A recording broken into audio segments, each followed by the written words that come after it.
On this week's edition of Wildcat Weekly, Day of the Dead in the Fall Play. All this and more coming up next.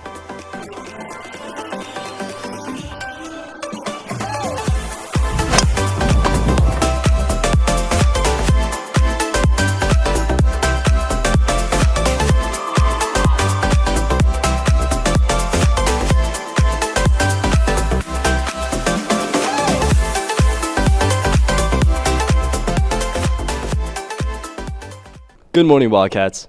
I'm Yolanda Zwara, and welcome to this week's edition of Wildcat Weekly. The Day of the Dead takes place November 1st and November 2nd. Annika shares the details of how people celebrate.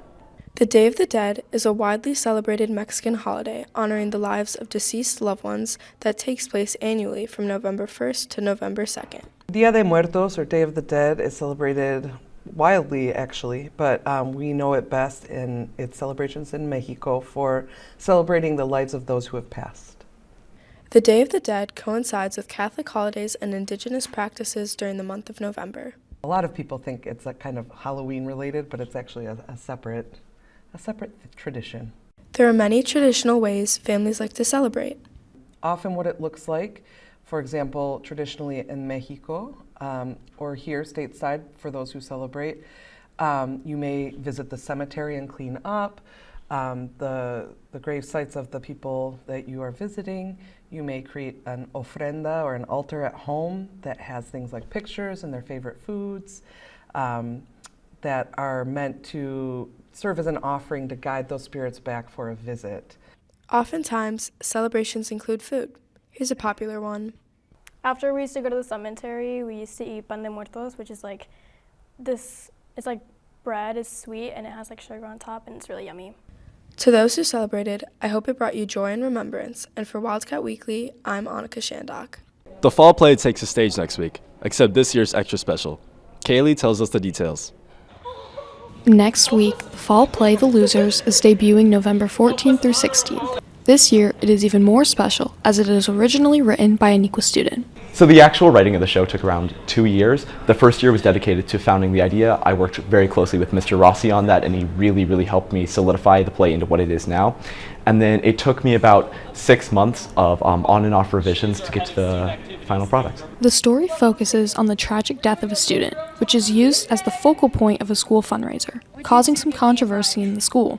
Not only was it written by a student, it has been directed by him as well. So it's just really different because we know the person a lot better.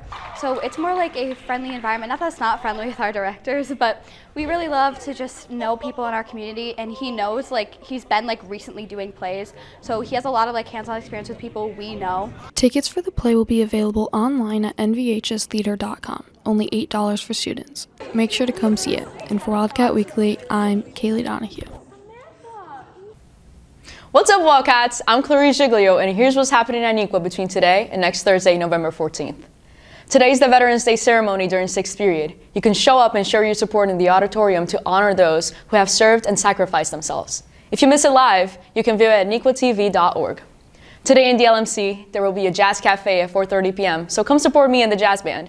Everyone is welcome to come. Next week is School Psychologist Week. We have 3 school psychologists and 2 interns here at Aniqua. Don't forget to thank them for all they do. Next week is also National French Week. Stay tuned for activities planned by the National French Honor Society. Details will be posted on their Instagram page, NVHS_SHF. Next Wednesday is NLI Early Signing Day. Congratulations to all students participating who have committed to playing their sport at the next level.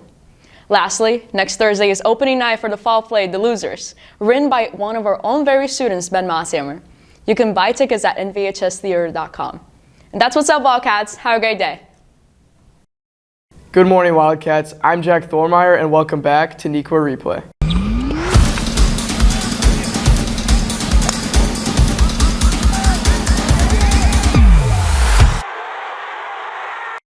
Fall sports are starting to wind down, but the boys cross-country team is headed to the IHSA State Championship this weekend at Detweiler Park in Peoria and begin running at 2 o'clock.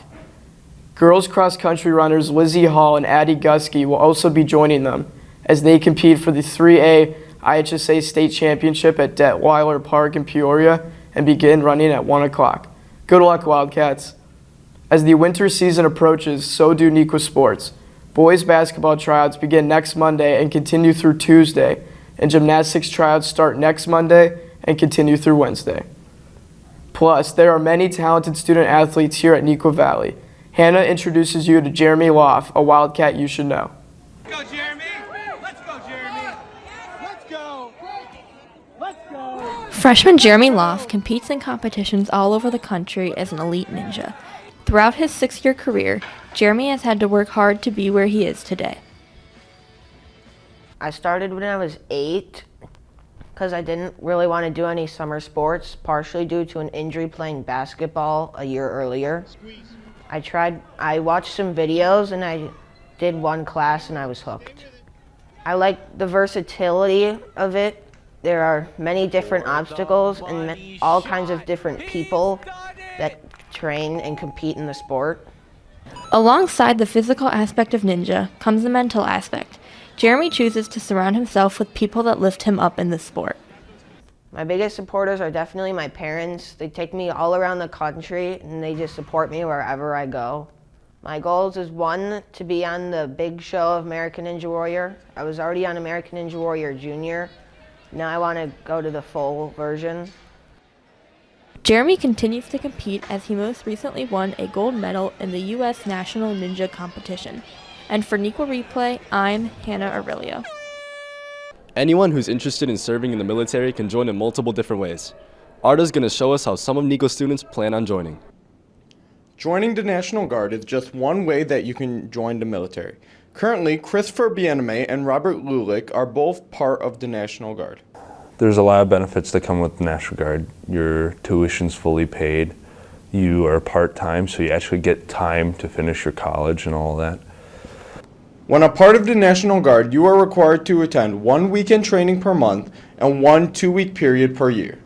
Although the Guard requires less of a time commitment, the servicemen and women are still able to be deployed overseas. 2 other students, Justin So and Jonathan Ostendorf, also plan on joining the military by going to a military academy. A military academy is a 4-year college that prepares you to become a commissioned officer. There are multiple different academies for the different branches of the armed forces, but for both of them, the United States Air Force Academy is their top pick. The application process for these institutes are very intensive. You would have to go through a pre-candidate phase, then a candidate phase which includes a multitude of extensive questionnaires, a nomination from your local representative for Congress or the vice presidential nomination. You would have to do a candidate fitness assessment, and you would have to go through your SAT scores and a multitude of other things. About 11,500 students apply every year and only about 1,400 get accepted. Your first day of any military academy will be 6 weeks prior to the year that you plan on attending. During that 6 weeks, you will be put through the academy's boot camp that trains new cadets to become stronger, to learn military customs and courtesies, and skills that will help them once they leave the academy and start their career in the service. Post-high school, I plan on getting accepted to the United States Naval Academy. Thank you to all the men and women who are currently serving our nation. For Wildcat Weekly, I'm Arda Achman. Thanks for watching this week's edition of Wildcat Weekly. Have a good weekend, Wildcats.